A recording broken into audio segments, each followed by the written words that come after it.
Hello and welcome to another episode of EdgeCraft Family. I'm your host, Matt, and it is great to see you. So today we've got a great episode planned. I want to do a couple of things. The first thing I want to do is, over here, I've got all of these villagers that are, well, they're ready to be used. And I want to create a villager trading hall. I want to create a place where we can trade with these villagers and do interesting things. And I'm thinking about building that up in the sky, right above there. So I'm going to have to build a water elevator right up there so that they can be up there. And then I'm going to have to organize it in a way so that we can trade with them. The other thing I want to do is I am running out of food. I've only got 10 chickens left. And if we look inside my chest, I've got 4 muttons, and that's it. So I think it's time that I built a chicken farm again and got myself a little bit more food. So the first thing I'm going to do is gather some resources and put together a little bit of a villager trading hall thing right up there. I will be back with you guys in a minute. Okay, so this is what I've got so far. I created a little bit of a glass water elevator. Now I haven't put the soul sand in yet, so it's just right now a column of water. Up to a very tiny platform, and I'm trying to figure out what I want this trading center to look like. And so I'm thinking about just creating a nice big platform, and inside of this trading hall maybe have a bunch of little compartments and yeah, like doors, iron doors. So I've got, I don't know, I've got jungle fences. Maybe I could block them off into their own little sections where they've got a bed, they've got a, workstation, and that's all they need is a bed and a workstation. And then that way we can walk right up to them and click on them and trade with them when we want to. So I'm thinking that I need to make this just a little bit bigger. That's probably good if I add one more to each side. So this is wide enough now. And now how far out do I go? How many villagers am I going to have up here trading? And I can always add to it, I suppose. But I'm thinking that this is wide enough for one villager. Yeah. Because if they've got a bed and a workstation and themselves, I just need four blocks. So yeah, that's going to be good for one. Let's build out a few more so that I can have, oh, sorry about that. So I can have, I don't want this pickaxe, I want this pickaxe. So I can have about, I don't know, maybe 6 to 8 villagers up here. All right, so I'm going to build that out, and I will be back with you guys in a moment. Okay, so here's what I've got so far. It's basically a little glass box. Yeah. And I did create the water elevator, so I've got a bubble column going up, which is great. And out this way, I've got a little platform that I'm going to have to adjust and make a little bit nicer so that I can jump off back into the water. Because I figure that's just the easiest way to get down is by jumping. So we're going to have to jump down. We're going to have to grab a few more things like some doors and some materials to build walls in here. Plus I'm going to have to get the beds from down there and bring the villagers on up, which is going to be a challenge. So we're going to do that in just a second. I will see you after I jump. Woo! Alright, be back soon. Okay, so this is what I'm thinking. I've got my cleric guy up here, and I created a little fenced-in area for him with a bed, and I've got to put his workstation up here. But I'm thinking this is going to work. I can still trade with him. Everything is good. He can't get out, and he didn't die on the way up, which is why I started with him instead of my mending book guy. But he was a little tricky to get up here. So, let's see. 1, 2, 3. So if I do another 1, 2, 3, it only leaves me 2. I could do one in this corner, one in this corner. I don't know. I'm not going to have enough space for all the ones I was hoping. I ran out of... I got a little bit more stone. I could maybe make this a little bit bigger. All right, let me work on this a little bit, and I'll be back. Alright, and villager number 2 is finally taken care of. This is my mending villager, and I'm hoping that they can't get out. If they're up on those beds, can they get out? That's my question. I don't know. I'm also wondering, can I trade with them through the fences? I don't think I can. Certainly not with the fences in my hand. Let's see. Nope. No, I cannot. Alright, so hopefully they can't get out of those little cages. You know, there is one thing I could do, I guess, to make sure. Just stick something there. There we go. And now I can still trade with them right through, and they don't have a spot to come through. That's awesome. That'll be perfect. Alright, I'll just do that. Oops, not there. There. At the top of each one of these little cells, but I've got a bunch of cells kind of created. And I hate to call them cells. It's not like I'm putting them in jail, but I kind of am. I mean, I'm definitely putting them someplace where they can't escape. So, all right, I guess they're in jail now. But I got a little villager trading post here thing going. So I'm gonna fill this up with other villagers, and I will be back.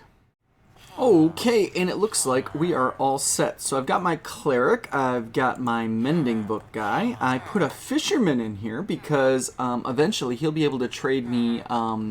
If I give him fish, he'll give me emeralds, and with my automatic fishing machine, I get a lot of fish. So this guy will be an emerald producer. I've got 2 farmers because they're also going to help me get emeralds from the crops that I have. And then I've got my Thorns 2 enchanted book guy up here. So this is our little place up here. This is pretty cool. I just need to go down and fix the entrance. I don't want any other villagers coming up here. I put a crafting table up here and a chest full of my things. That will, you know, just kind of give me a place to store stuff. Now, I wanted to create this platform out of stone so it matches with the rest of the motif.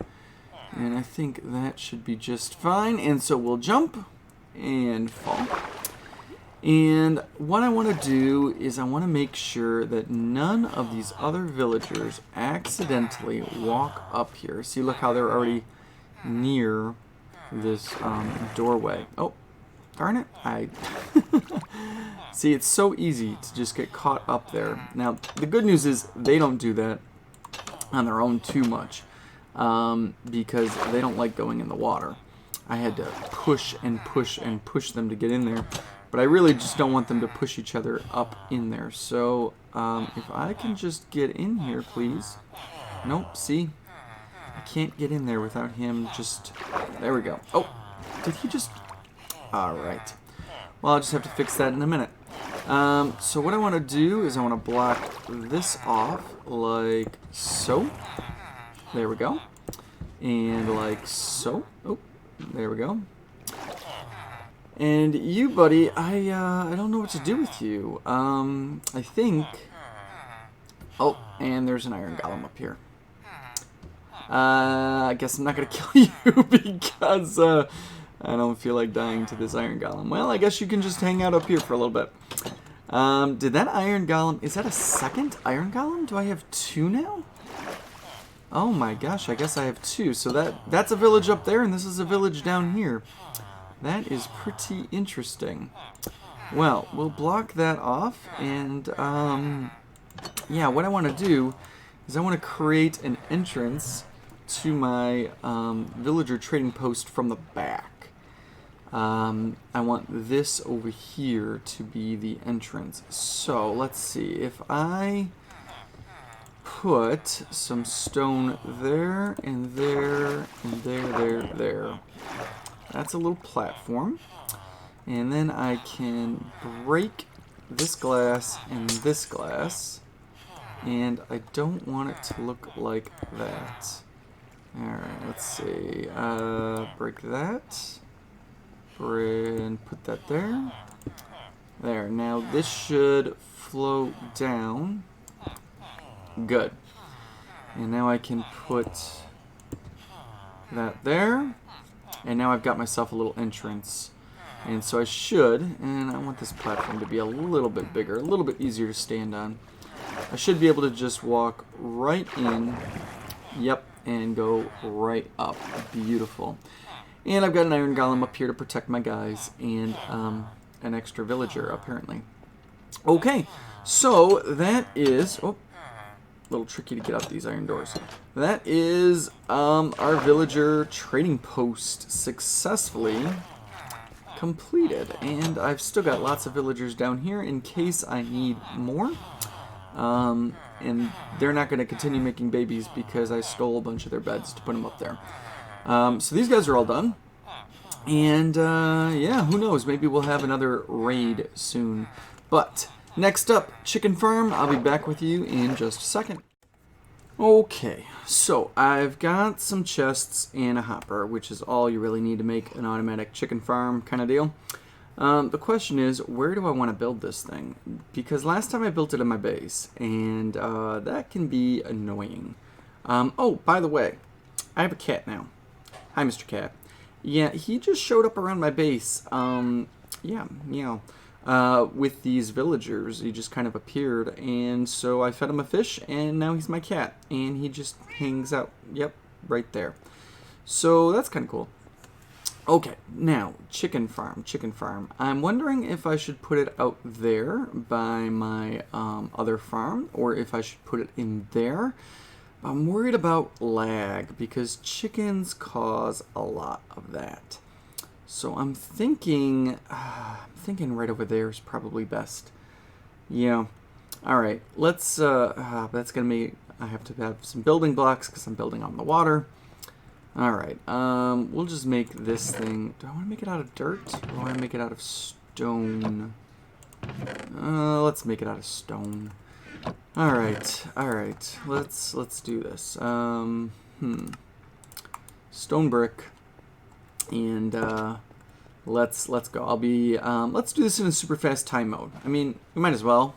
Alright, see you in a second. Okay, so for this super fast time mode, I thought we would continue reading some Psalms, and this time I wanted to go to Psalm 119. Now this is an extremely long psalm, so we're not going to read it all today, but it is broken up into sections. The first section is called Aleph, the second section is called Beth, the next one is Gimel. Basically, it's, you know, like A, B, C, D kind of a deal. But we're going to read the first, let's say, 3 of these sections. Each one of the sections is pretty short, and we'll maybe have a little time to talk about it. But starting with Aleph, or part A, it says, "Blessed are those whose ways are blameless, who walk according to the law of the Lord. Blessed are those who keep his statutes and seek him with all their heart. They do no wrong, but follow his ways. You have laid down precepts that are to be fully obeyed. Oh, that my ways were steadfast in obeying your decrees. Then I would not be put to shame when I consider all your commands. I will praise you with an upright heart as I learn your righteous laws. I will obey your decrees. Do not utterly forsake me." Okay, so that's the first one, and of course this one's a little bit more about obeying God and how we struggle with that. We have a little bit of trouble always obeying him because we want to do things our own ways, and he's just kind of singing out to God that, oh man, I want to follow you. I hope that I can continue to follow you, but I have trouble with it. All right, now this next section, Beth, is geared towards young people, which is great. So starting in verse 9. "How can a young person stay on the path of purity? By living according to your word. I seek you with all my heart. Do not let me stray from your commands. I have hidden your word in my heart, that I might not sin against you. Praise be to you, Lord. Teach me your decrees. With my lips I recount all the laws that come from your mouth. I rejoice in following your statutes, as one rejoices in great riches. I meditate on your precepts and consider your ways. I delight in your decrees. I will not neglect your word." All right, so I guess that's going to be the last one for today because our super fast time mode is almost over. But what this basically says is that a young person can walk the path of purity by also living according to God's decrees, by following him, by memorizing his word, by reading the Bible, by studying and praying.